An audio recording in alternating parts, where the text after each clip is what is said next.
Olá, queridos, eu sou a Marta Pinto e este é o Cristão Bem Resolvido. Seja bem-vindo por aqui mais uma vez. Se você quer novo neste canal, subscreva-se nesse canal, curta, comente e compartilhe esse vídeo, tá bom? Eu tenho a certeza que vai edificar muito a sua fé em nome de Jesus. Nós vamos falar sobre adversariedades, o adversário. Nós vamos ler aqui um texto que está em João 13. João 13, no versículo 21, diz assim a palavra de Deus. Tendo Jesus dito, turbou-se em espírito e afirmou, dizendo: na verdade vos digo, que um de vós me há de trair. Então os discípulos olhavam uns para os outros, sem saberem de quem ele falava. A caminhada de Jesus, nós vimos isso, até isso Jesus nos citou como exemplo e nos ensinou como deveríamos lidar com os adversários. Jesus tinha todo o poder e autoridade ou tinha toda a autonomia para retirar o adversário dele do caminho dele. Mas Jesus fez questão de comer à mesa com ele. Jesus entendeu assim de que é necessário os adversários fazerem parte da nossa vida. É necessário convivermos com eles. Porque o adversário, uma vez Deus deu-me uma frase que dizia assim: adversários são necessários para lapidar as nossas vidas. Deixe o adversário cumprir bem o seu papel. Ele é necessário para fazer com que você se torne uma pessoa muito melhor daquilo que você era. Eu costumo dizer que na nossa vida tudo o que acontece tem um propósito. Não fazia sentido ser uma pessoa cristã se não pensasse desta maneira. Mas na nossa vida, na nossa caminhada, os adversários são necessários para trabalhar na nossa vida. Eles devem fazer muito bem o papel deles. E Judas fez o papel dele. Judas foi necessário para esta história, para esta cena, não é, que está aqui, que Jesus viveu quando se reunia na mesa com os discípulos. Vamos continuar a ler, e diz assim também o versículo 23. Os discípulos, ora, um dos seus discípulos, aquele a quem Jesus amava, estava reclinado no seio de Jesus e falou assim: então Simão e Pedro fez sinal a este para que perguntasse quem era aquele que ele falava. Ou seja, os discípulos ficaram surpreendidos e olhavam uns para os outros e não sabiam. E queriam saber quem era a pessoa com que Jesus estava a se referir. E então, inclinando-se sobre o peito de Jesus, disse: Senhor, quem é? Quem é, Senhor? E Jesus respondeu: é aquele a quem eu der o bocado molhado. E molhando o bocado, deu a Judas, filho de Simão. E após o bocado, entrou nele Satanás. Disse, pois, Jesus: o que fazes, faze-o depressa. E nenhum dos que estavam sentados à mesa compreendeu o propósito que lhe dissera isso. Ou seja, os discípulos estavam ali e não estavam a entender. Mas Jesus sabia que aquela pessoa que estava ali, Judas, iria ser usada pelo diabo, porque era necessário essa cena entrar em ação. Judas traiu Jesus. Judas andava com Jesus todos os dias. Ele sentava à mesa com Jesus.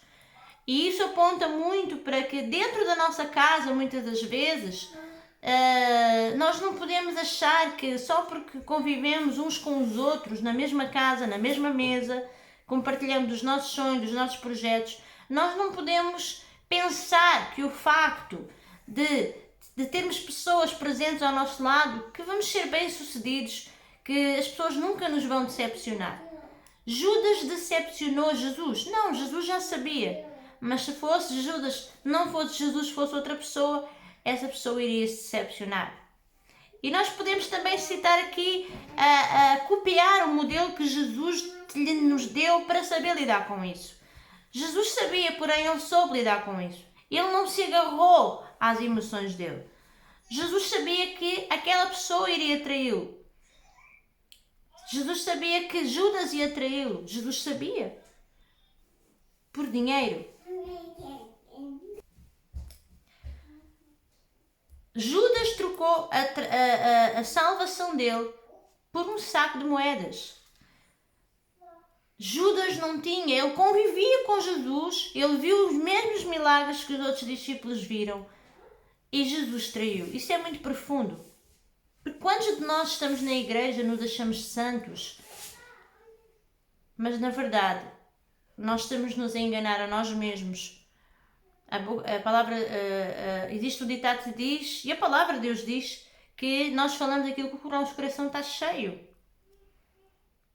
Judas tinha no seu coração a idolatria do dinheiro. Judas estava condenado à morte. Eu acredito que quando que Jesus deu aquele pedaço de pão molhado, foi uma oportunidade que Judas teve para se retratar com ele. E não aceitando Judas, porque Judas foi soberbo, Judas foi orgulhoso, não quis aceitar isso. E então ele teve o fim que nós sabemos. Porém, na nossa vida vai ser também assim.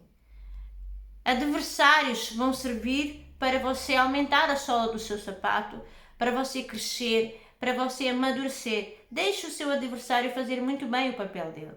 Ore por ele. Ofereça-lhe um pedaço de pão. Dê-lhe a oportunidade. Jesus fez ali um ato de que, com o bem, ele pagou pelo bem. Mas ainda assim, Judas foi soberbo. Judas foi orgulhoso. Ele não quis dar o braço a torcer. Tanto é que ele se matou com remorsos. Ele achava que não era digno de perdão, talvez, não sei. Mas a verdade é que não fique à espera que o seu adversário está bem longe de si a observar aquilo que você faz.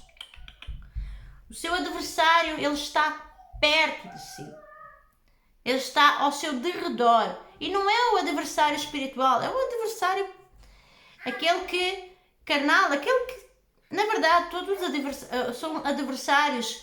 A vida espiritual, quando a nossa querida filha Sião fala. Mas são pessoas necessárias para te fazer crescer, para te fazer ser uma pessoa melhor que aquilo que você é hoje. Pensa assim dessa maneira. Sempre você vai ter alguém ao seu lado que vai fazer esse papel para te fazer crescer e para provar o teu caráter, como nós já estudamos aqui. É através dos adversários que nós praticamos o nosso caráter. Já parou para pensar? Então, olhe para o adversário de uma maneira diferente. Olhe para o adversário da maneira como Jesus olhou para Judas. Jesus sabia que ele ia trair. Você não sabe quem lhe vai trair, mas você pode olhar para todos se defendendo emocionalmente e não tendo uma expectativa de que a pessoa nunca o vai trair. Não se decepcione. Pessoas são más, pessoas são egoístas, pessoas são seres humanos que vivem num mundo onde citam muito o ditado de salve-se quem puder. E geralmente, em particular, existem muitas pessoas dentro da sua própria casa que não querem o seu bem, são seus adversários. Muitas das vezes isso acontece. E isso tem um exemplo aqui de Jesus. Isso aconteceu com Jesus. Jesus viveu isso. Então você que está a viver uma vida que se acha que é injusto, de pessoas que estão a perseguir a sua vida, adversários e assim sucessivamente, lembre-se que Jesus conviveu com um na sua própria caminhada, lado a lado, que ele era seu discípulo e traiu. Mas se você for ver a finalidade foi muito má. Jesus foi bem sucedido e o discípulo matou-se, cometeu suicídio e foi para o inferno. Então nós precisamos ter cuidado, precisamos de analisar muito bem. É por isso que a palavra de Deus ela é um modelo para a nossa vida. Nós devemos ter muito cuidado, devemos analisar tudo à nossa volta. E eu costumo dizer, não fique longe deles, fique perto. Seja o melhor amigo dos seus adversários. Eu tenho a certeza absoluta que você vai ser muito bem sucedido. Existem muitos adversários na sua vida e você não sabe, os invejosos, aquelas pessoas que olham para si e dizem que você tem uma vida muito abençoada, ai que lindo, mas na verdade a pessoa inveja a sua vida, a pessoa gostaria de ter as suas coisas e não coisas iguais às suas.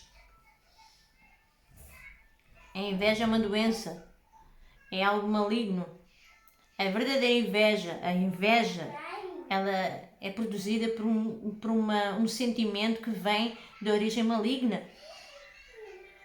As pessoas invejosas não querem aquilo que uma coisa igual à sua, elas querem as suas coisas. Então, aprenda a lidar com isso.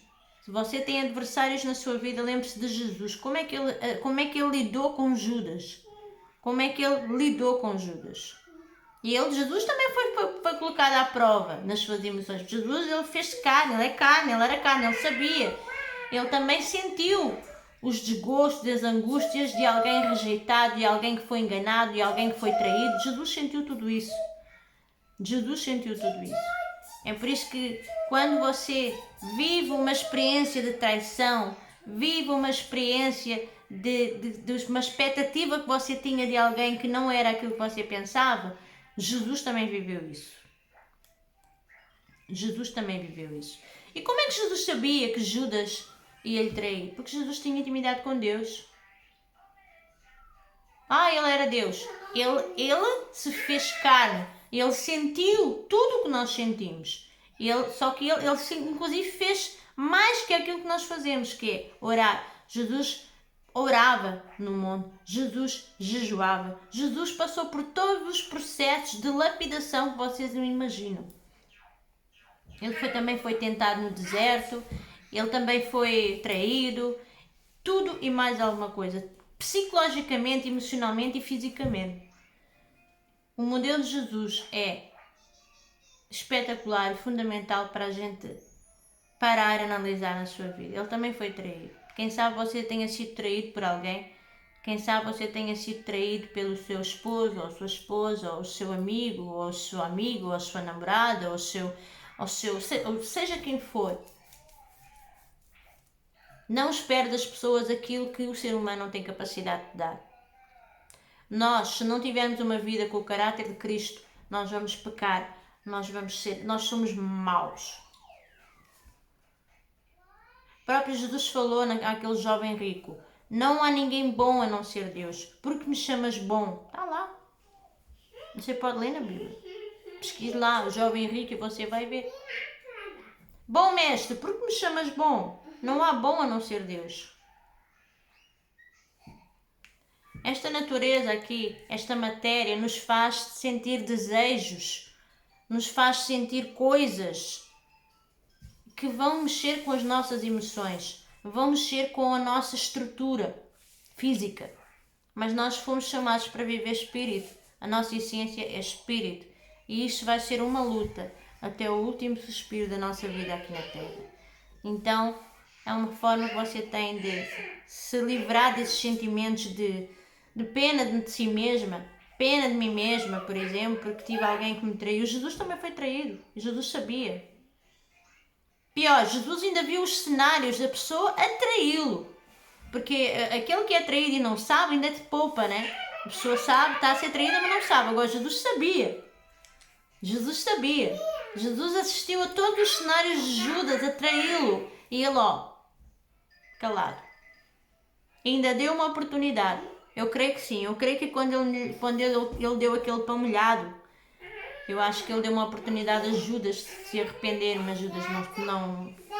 Judas estava tão tomado pela idolatria do dinheiro que ele não viu, ele estava cego. E ele andava com Jesus. Isso é que é impressionante. Pessoas que andam de lado a lado com Jesus. Quem é você para dizer o que quer que seja? Sendo que Judas também andou de lado a lado com Jesus e traiu. Os próprios discípulos, quando andavam com ele e Jesus ia orar, eles adormeciam. Isso é muito sério. Então fica aqui uma palavra aqui para vocês refletirem em casa sobre os adversários. Eles são necessários para a nossa vida. Eles são importantes para a nossa vida. Deixe ele cumprir bem o seu papel. Isto não vai atrasar nada, bem pelo contrário. Deixe ele cumprir o seu papel de tudo o que falou. O que fazes, faz-o depressa. Deixe-o cumprir o seu papel, porque ele terá o fim da semente que ele semeou, ele vai colher o que ele plantou. E você, se fizer o papel de Jesus, não tão perfeito como ele, porque ele é perfeito, mas se você pensar desta maneira, você vai conseguir, com certeza, evitar sofrimento na sua vida. Não espere das pessoas aquilo que elas nunca foram. Não espere que as pessoas sejam boas. Eu vou ficar por aqui. Deus te abençoe e até ao próximo vídeo.